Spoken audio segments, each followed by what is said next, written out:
Bueno, esta es nuestra segunda clase. Vamos a ver seguridad industrial, prevención de accidentes y elementos de protección personal. ¿Qué es la seguridad industrial? La seguridad industrial es un conjunto de disciplinas que lo que intentan es inculcar hábitos y costumbres en las personas. ¿Para qué? Para evitar accidentes. Vamos a enfocarnos en un conjunto de procedimientos que, aplicado a nivel industrial, van a proteger al ser humano en el ambiente de trabajo. Entonces, el objetivo principal de la seguridad industrial es prevenir daños a la salud en los trabajadores, pero ¿cómo? Previniendo accidentes laborales. Aparte de un objetivo general, tiene tres objetivos específicos. Tiene un objetivo técnico, que es la creación de procedimientos, normas y manuales para evitar condiciones o actitudes inseguras. Tiene un objetivo económico, porque la reducción de siniestralidad, de accidentes laborales, tiene un gran beneficio en la producción de una empresa, en las alícuotas que se cobran por seguros, y también un objetivo social. ¿Por qué? Porque un trabajador que se siente protegido va a tener una mejor relación con su entorno de trabajo, todo, tanto sus compañeros como su jefe, como la empresa o el empleador en sí. Entonces, a pesar de que el objetivo principal es eliminar o reducir los accidentes laborales, tiene objetivos específicos que también persiguen el mismo fin, pero que pueden aplicarse a otros campos. El campo técnico, creación de procedimientos y normas para tratar de eliminar accidentes. El campo económico, la eliminación de accidentes laborales va a traer beneficios económicos. Y el campo social, un trabajador que está en un entorno donde se trabaja para que no se produzcan los accidentes laborales, está en un entorno más empático y puede trabajar de una mejor manera. Socialmente se siente mucho más confiable. Entonces, el objetivo principal, prevenir accidentes laborales. ¿Y de qué hablamos cuando hablamos de un accidente de trabajo? Enrich define accidente de trabajo como cualquier acontecimiento inesperado o imprevisto que interrumpe o interfiere con un proceso ordenado de una actividad, pudiendo producir una lesión o no. Masterain define un accidente como la lesión corporal psíquica que resulta de una acción súbita y violenta, de una causa exterior, del esfuerzo concentrado del propio lesionado. Y Pimenta señala una causa-efecto y un nexo de causalidad y un nexo entre la acción fortuita, súbita y violenta y la lesión física o psíquica que constituye un accidente. Estos tres autores definen accidente de trabajo y vemos puntos en común y puntos que no son en común. Por ejemplo, en común tienen la acción súbita y violenta, o sea que es algo que sucede en un corto periodo de tiempo, casi instantáneo. Y es de manera violenta, o sea, se desencadena de una manera inesperada. Después podemos ver que algunos consideran que un accidente es aquel que tiene una lesión, o sea, aquel que produce una lesión, y otros consideran un accidente aquello que produce una lesión o no. En el campo de la seguridad e higiene, un accidente se podría definir como un hecho súbito y violento, no previsto ni deseado, que va a lesionar al trabajador.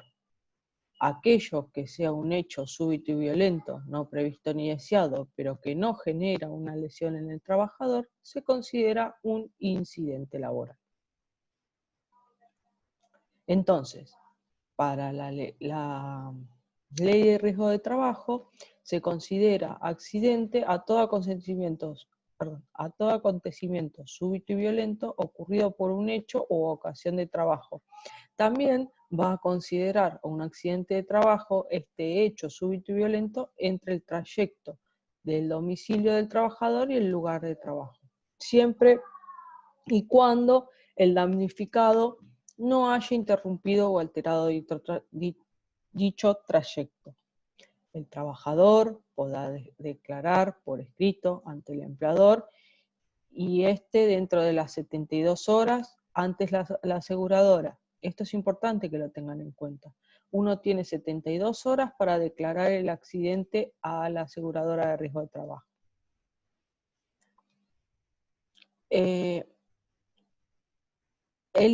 O sea, para que cubra el accidente in itinere,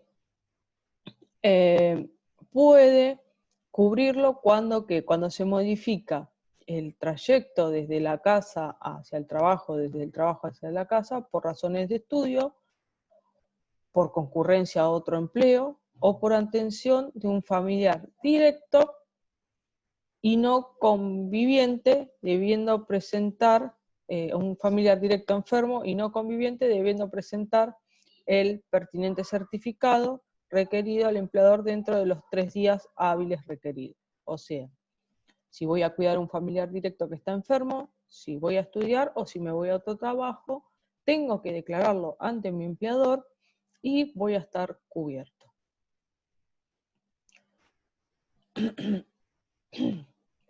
Ahora, cuando hablamos de seguridad en el ambiente laboral, hablamos de esto de prevenir accidentes, pero ¿cómo obtengo una aplicación óptima de la seguridad? Cuando hablamos de seguridad laboral tenemos que pensar en un sistema integral.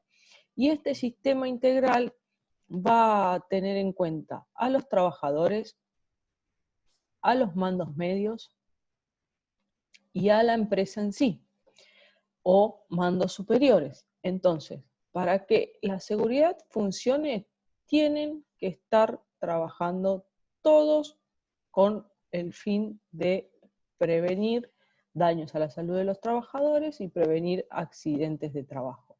Tanto los propios trabajadores como supervisores, jefes, gerentes y dueños de empresa o directores de empresa.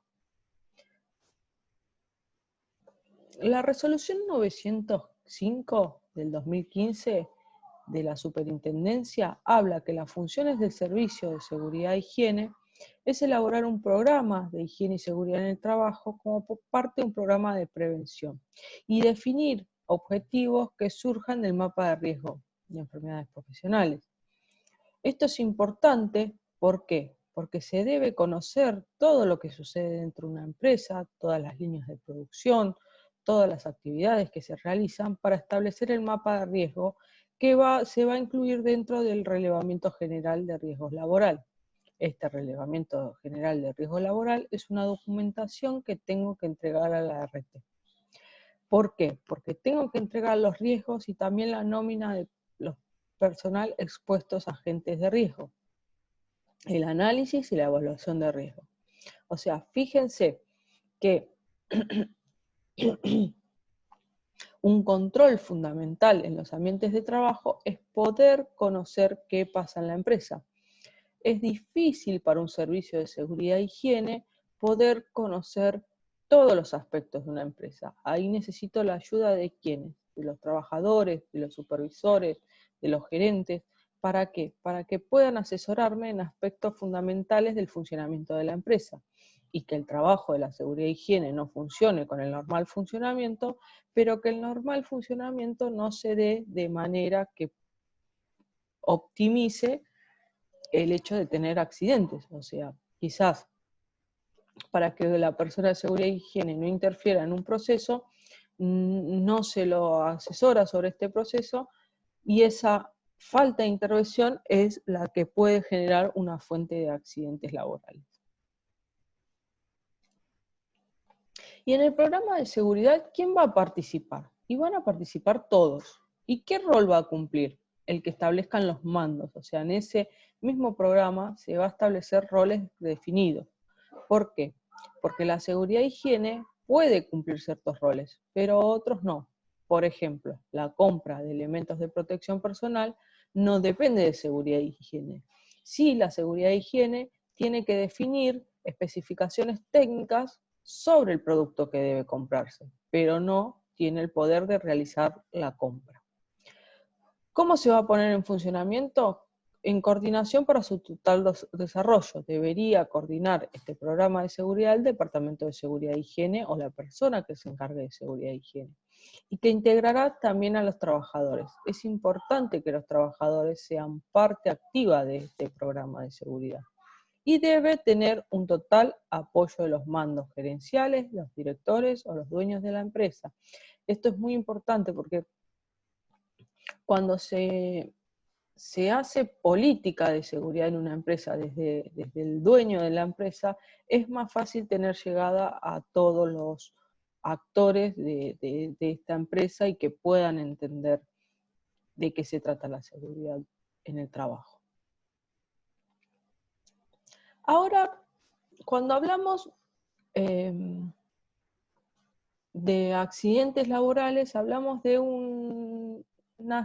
que se desencadenan ciertos hechos, y el fin de estos hechos es la lesión en el trabajador, o sea, todo culmina con un trabajador lesionado. Pero Henrich postuló una teoría que dice que para que suceda esa lesión, tiene que suceder, estoy buscando acá, tienen que suceder, acá está el puntero láser, tienen que suceder una serie o tiene que haber una serie de acciones dentro de esta secuencia que van a terminar desencadenando la lesión. Y él pensó en esto como fichas de dominó, y que cuando colapsan estas fichas termina derrumbándose ese orden que uno observa cuando las fichas están, digamos, unas colocadas unas al lado de la otra, y este tambaleo de una ficha y caída de una ficha termina provocando toda la cadena y el fin es la lesión. Entonces, pensemos esto. La secuencia de Henrich piensa que para que suceda una lesión, vamos de atrás para adelante, para que suceda una lesión tiene que haber un accidente. Para que suceda un accidente tuvo que haber un acto inseguro y o un peligro mecánico o físico. Tiene que haber implicado una persona y tiene que haber implicado un medio. O sea, este medio y esta persona, entre la relación de ellos dos va a haber un acto inseguro y o un peligro mecánico o físico que va a desencadenar en un accidente que produce una lesión. Bien, entonces Henrich, ¿qué dice? Bueno, yo tengo que poder accionar en uno de estos actores, ¿para qué? Para romper con la secuencia. Entonces, fíjense que colapsa el sistema. Entonces, un accidente es evitable si eliminamos uno de estos 5 factores que forman la secuencia de la lesión. ¿Puedo eliminar la persona? No, porque la persona es la que realiza la actividad. ¿Puedo eliminar el medio? No, el medio es donde la persona realiza la actividad. ¿Puedo eliminar el accidente? Sí. ¿Y puedo eliminar la lesión? Sí. ¿Cómo? Si elimino ese acto inseguro y peligro mecánico y o físico. Fíjense que eliminando eso, la secuencia no se va a producir. Entonces, cuando tenemos de resultado una lesión, la lesión es causada por un accidente. Bueno, cuando decíamos que cuando tenemos como resultado una lesión, la lesión es causada por un accidente. Y este, a su vez, es el resultado de un factor inmediato que lo precede. Para prevenir accidentes, las actitudes y condiciones que constituyen el factor central de la secuencia de accidente, por lo tanto, debo prevenir o debo remover esos factores que van a constituir la secuencia del accidente. Henrich también hizo un análisis y dice que de 330 accidentes voy a tener 300 que no involucran lesiones, 29 que involucran lesiones leves y uno que involucra una lesión grave que se considera la muerte. Entonces, fíjense que si yo ya tengo 300 accidentes que no van a involucrar lesiones, lo que uno denomina accidentes, debería trabajar sobre esos incidentes. ¿Para qué? Para evitar las lesiones leves y graves. Para prevenir y evitar las consecuencias, necesitamos saber cómo se producen los accidentes. Y los accidentes ocurren por dos razones fundamentales. Las razones básicas es por un factor humano y por un factor de trabajo. El factor humano es un factor personal que se produce porque la persona no sabe, falta capacitación o realiza una tarea poco habitual, porque no puede, porque sus razones físicas o mentales no le permiten realizar, no puede realizar esta tarea como corresponde, no tiene el equipamiento adecuado o el sistema no se lo permite. O porque no quiere. Acá hay una falta de predisposición hacia el trabajo que está haciendo, no le gusta el trabajo, se siente con un equipo inadecuado, se siente que no le interesa realizar como corresponde ese trabajo. Los factores de trabajo inseguros se deben a un mal diseño del puesto, a una mala construcción del puesto, a una mala realización en la operación que realiza el trabajador, o sea, una mala concepción de las actividades que se realizan en esa operación de trabajo, o una falta de mantenimiento. Cabe aclarar que un accidente laboral se puede presentar por un factor humano, o por un factor inseguro, o por ambos. O sea, pueden estar presentes ambos y desencadenar un accidente. Entonces, hablamos de causas básicas: factor humano, factor trabajo. No sabe, no quiere, no puede, falta de diseño, o mal diseño, mala construcción, falta de mantenimiento, problemas en la operación. Y después tenemos las causas inmediatas, que son estas causas, fíjense que acá tengo el accidente, son estas causas que preceden inmediatamente al accidente. Y pueden ser una actitud insegura o una condición insegura, o ambas. Bien, esta actitud insegura o condición insegura van a provocar el accidente, que puede provocar daños personales y daños a la propiedad y pérdidas. Cuando hablamos de actitudes inseguras, hablamos de actos que realizan las personas, o sea, está relacionado a algo que hizo ese trabajador que produjo el accidente. Por ejemplo, operar el equipo sin autorización, no indicar una señal o algún tipo de riesgo, no asegurar adecuadamente los equipos, máquinas, herramientas o instalaciones. Utiliza equipos en velocidades inadecuadas, no utiliza elementos de protección personal o lo usa de manera incorrecta,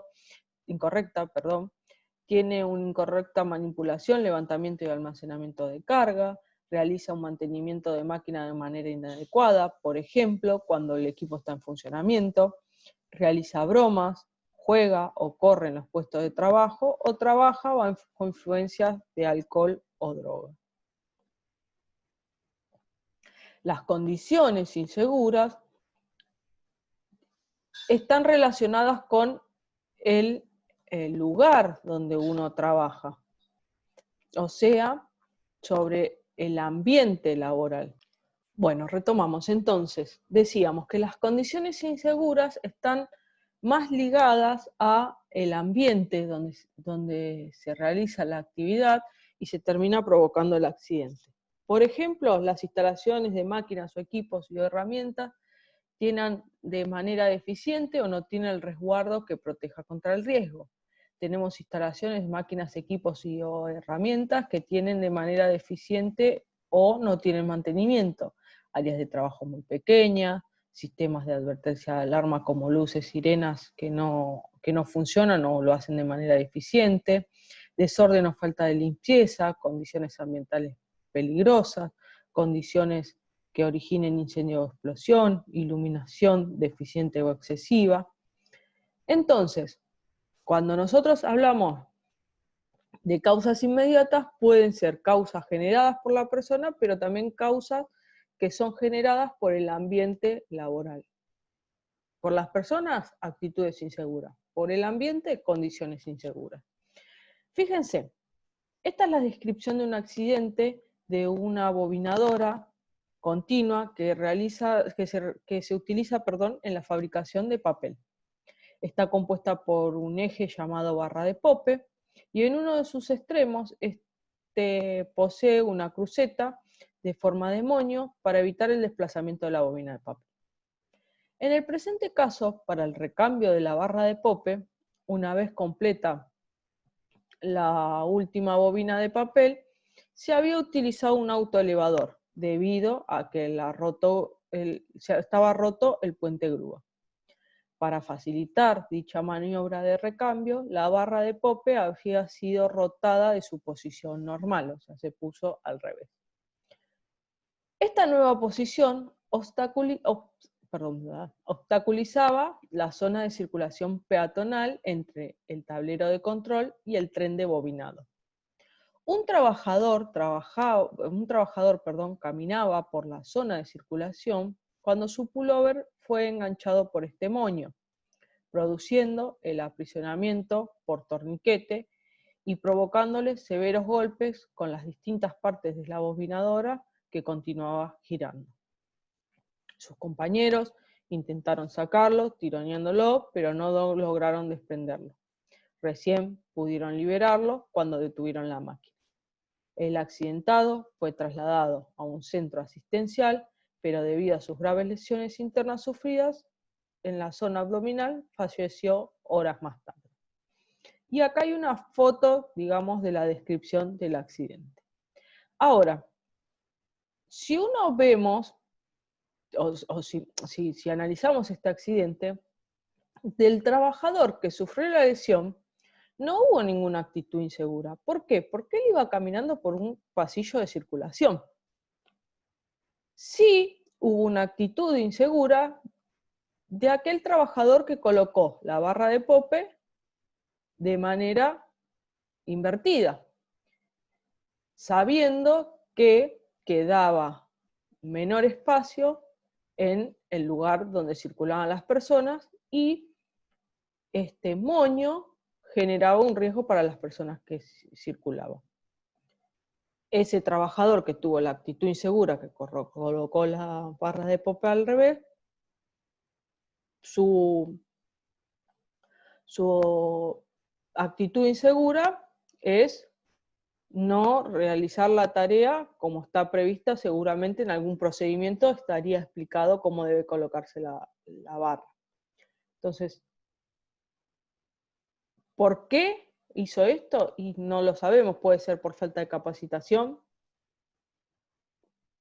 o porque la quiso poner así, o porque no pudo ponerla, en este caso, yo calculo que es porque no pudo ponerla de otra manera, porque fíjense que dice que el puente grúa estaba roto, entonces tuvieron que utilizar un autoelevador.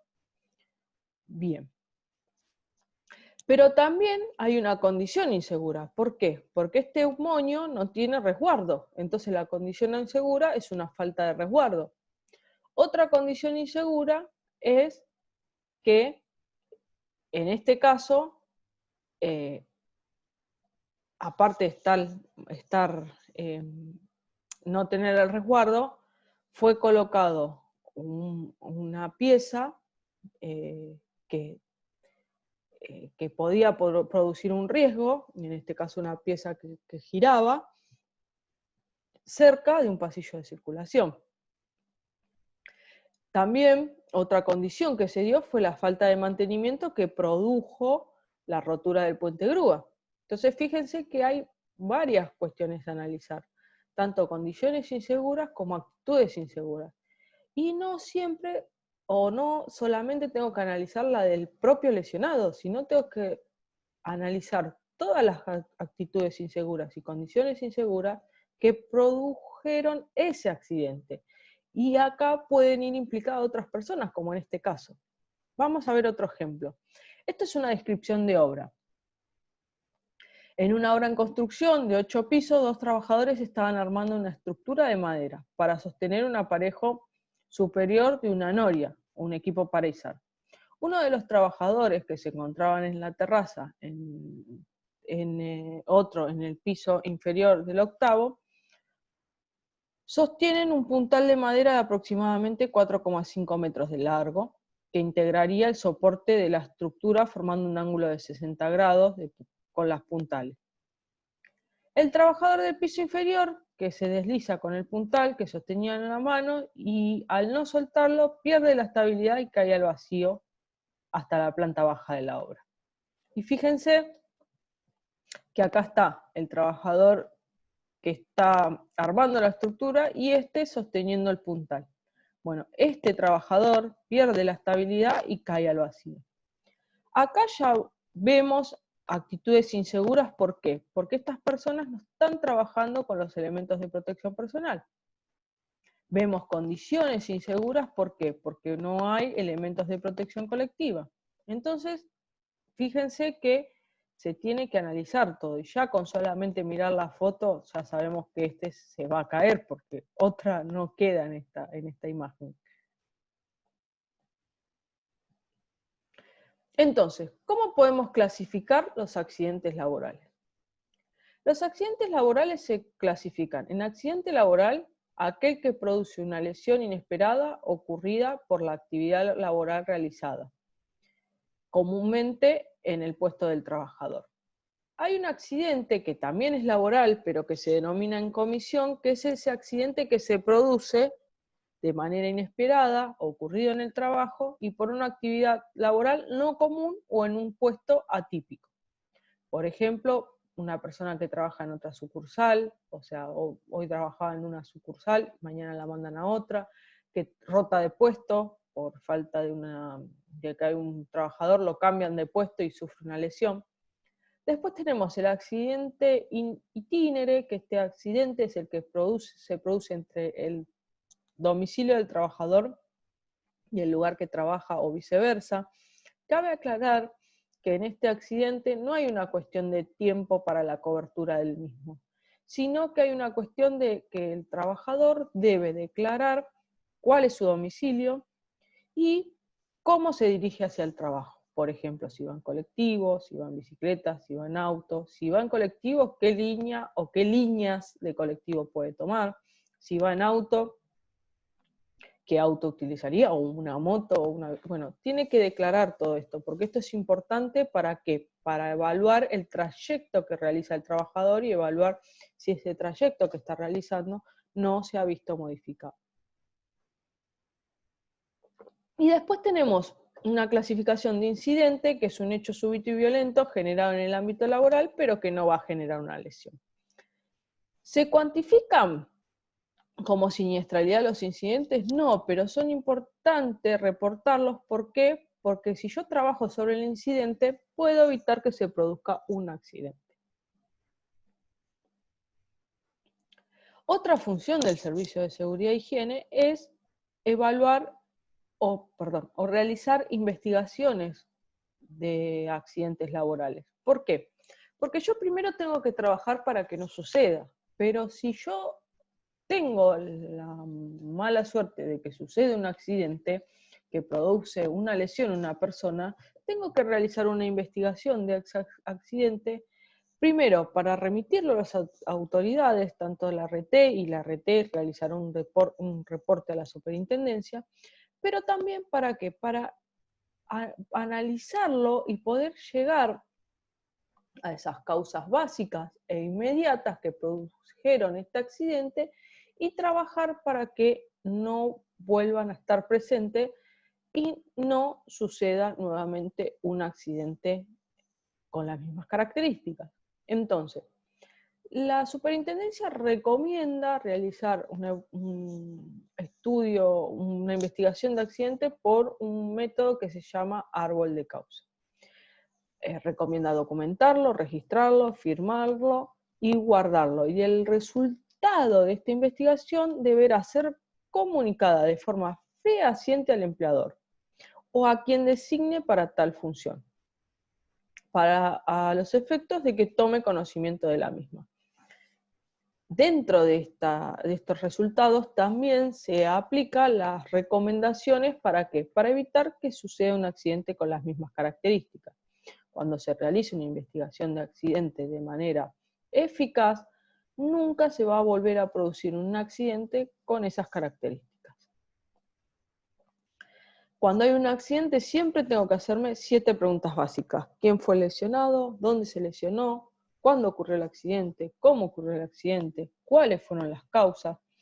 ¿Por qué estaban presentes las condiciones o las acciones inseguras?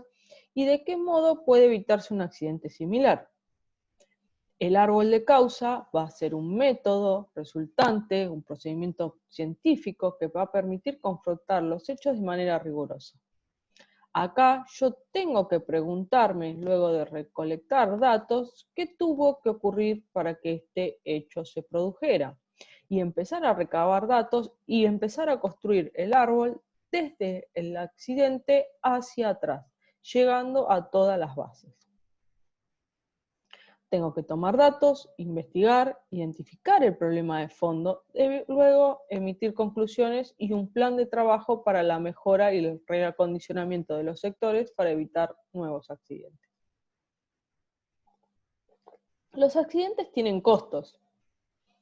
Tenemos costos directos y costos indirectos. Los costos indirectos van a cuadriplicar los costos directos. Costos directos: médicos, hospitalarios, rehabilitación, indemnización y seguros. Pero los indirectos: pérdidas de tiempo del accidentado, pérdida de tiempo de otros trabajadores, pérdida de tiempo de los jefes, entrenamiento de un nuevo operario, daños en equipos y herramientas y muchos otros costos más. Entonces, evitar un accidente me va a traer beneficios económicos. ¿Cómo se clasifican las lesiones? Las lesiones se van a clasificar en 4 grandes grupos. La muerte o fin de la vida útil del trabajador. Esto es o cuando un trabajador muere o cuando se ve imposibilitado de seguir trabajando bajo relación de dependencia por el fin de su vida útil laboral.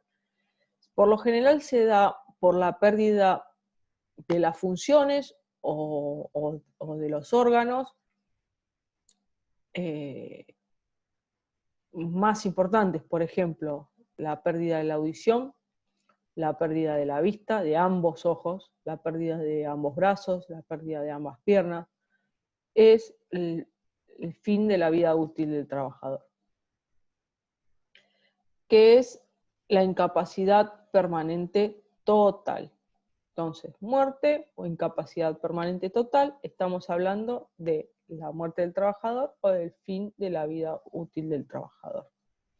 Después tenemos una incapacidad permanente parcial, que es cuando el trabajador se ve lesionado en alguna parte de su cuerpo o una función. Cuando hablamos de función es que el trabajador no puede realizar esa función como lo realizaba antes.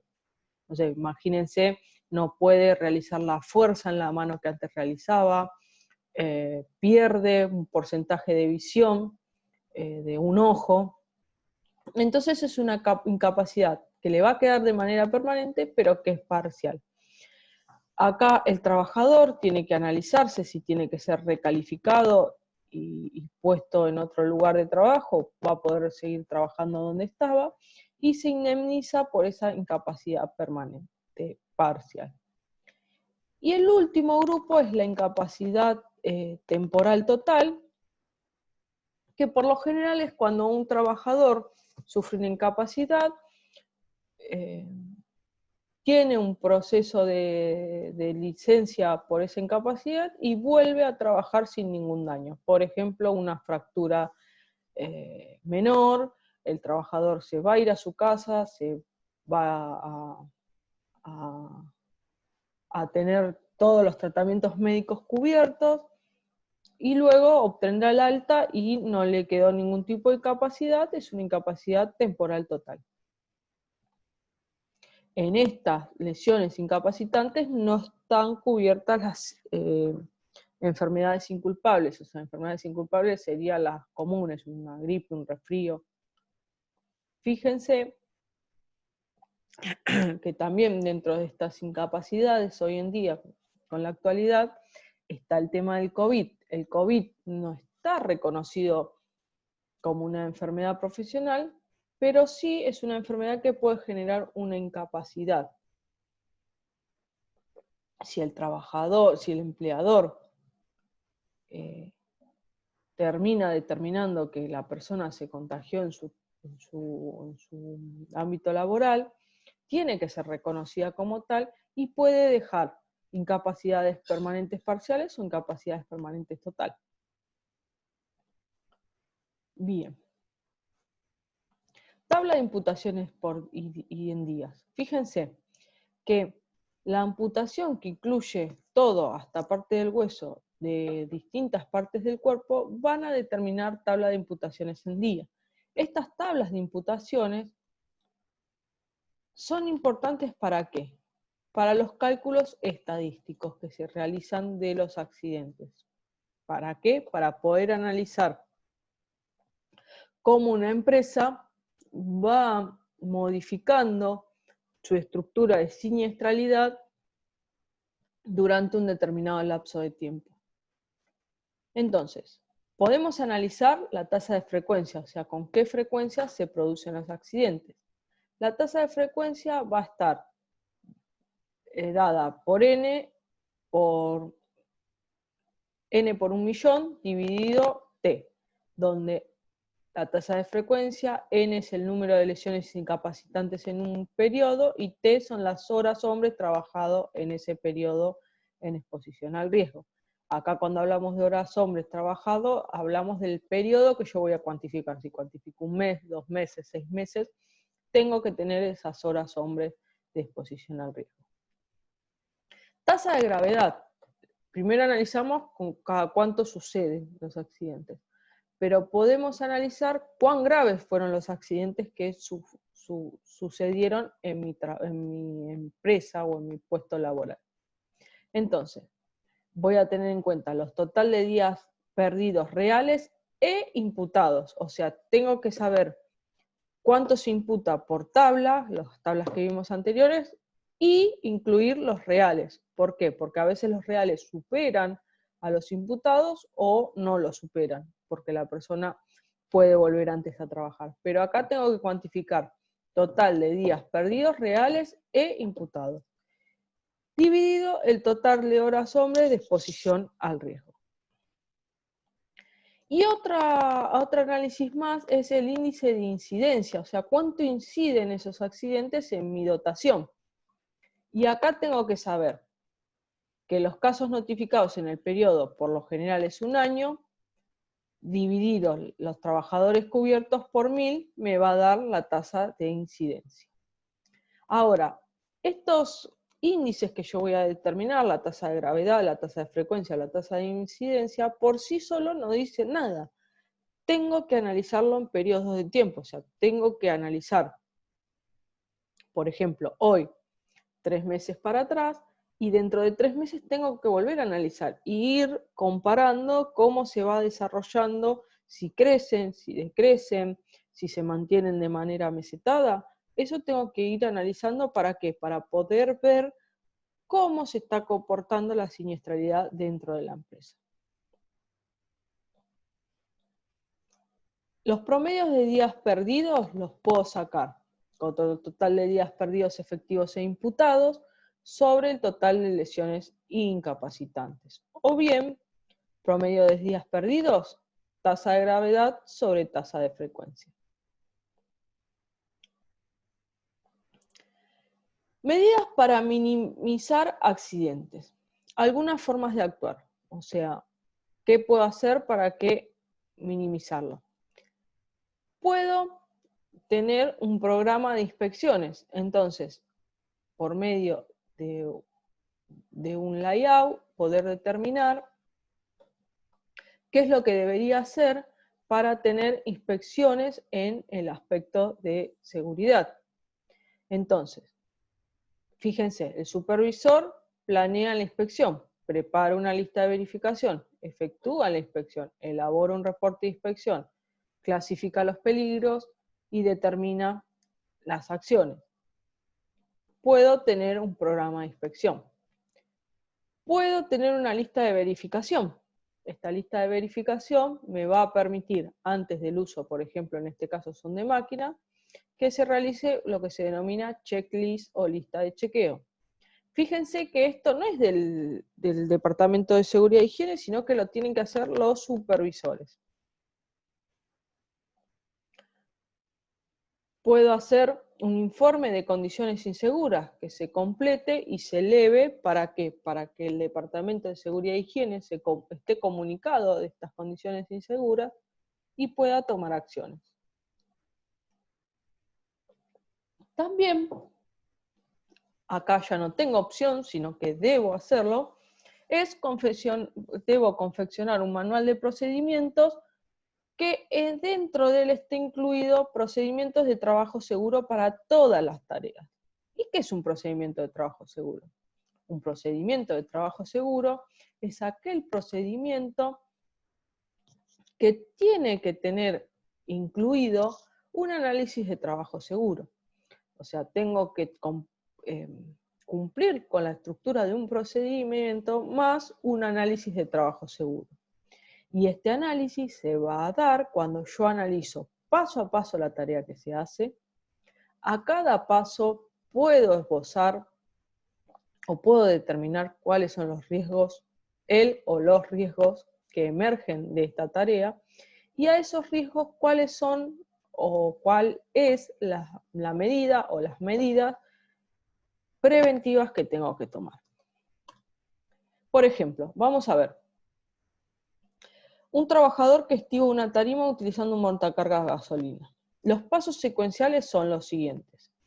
Enciende el motor de montacarga, se dirige al lugar donde se encuentra la tarima, monta una tarima en las pinzas del montacarga, levanta la tarima al sitio donde se debe estivar, eleva la carga hasta el lugar y coloca la tarima, y retira las pinzas del montacarga. Luego bajas las pinzas a su posición inicial y empieza a repetir a partir del paso 2 su trabajo. Vamos a ver los peligros que emergen en el encendido del motor de montacarga. Puede ser que el montacargas no esté frenado correctamente. Puede ser que no encienda por falta de combustible y requiera abastecerlo. O puede ser que tenga un falso contacto del sistema eléctrico. Puede ser que el switch o interruptor quede encendido, no funcione, o la llave no encienda o tenga juego. O que no se cuente con un equipo de seguridad, torreta de espejos o extintor. Un peligro, peligros para cuando se dirige al lugar donde está la tarima. Obstáculos en el camino, personas cruzándose, maniobras difíciles, pasillos estrechos. Ahora, que el montacargas no esté frenado correctamente. Es un riesgo. ¿Por qué? Porque cuando yo enciendo el montacargas y no está frenado correctamente, puedo embestir atropellando a una persona o alguna estructura. Entonces, por ejemplo, una medida para mitigar o para prevenir esto es asegurarse que el montacargas esté frenado correctamente. Verificar que no haya personas cerca ni del motor, ni de las ruedas, ni de la pinza al momento de encenderlo. Que no encienda por falta de combustible y requiera abastecerlo. Acá puedo tener problemas de incendio. ¿Por qué? Por el trasvaso de combustible. Entonces, en el caso de requerir combustible, utilice un recipiente para líquidos inflamables. Utilice equipos de protección personal, como mascarilla y guantes.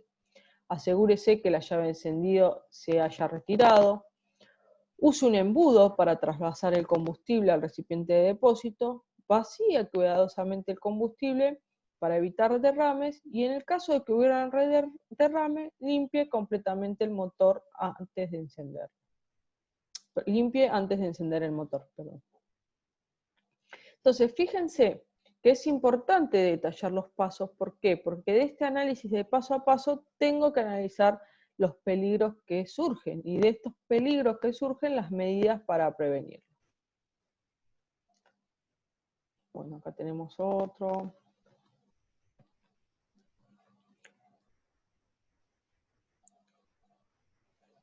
Bueno. Seguiremos con elementos de protección personal. Seguramente la parte de elementos de protección personal la veamos en otro video.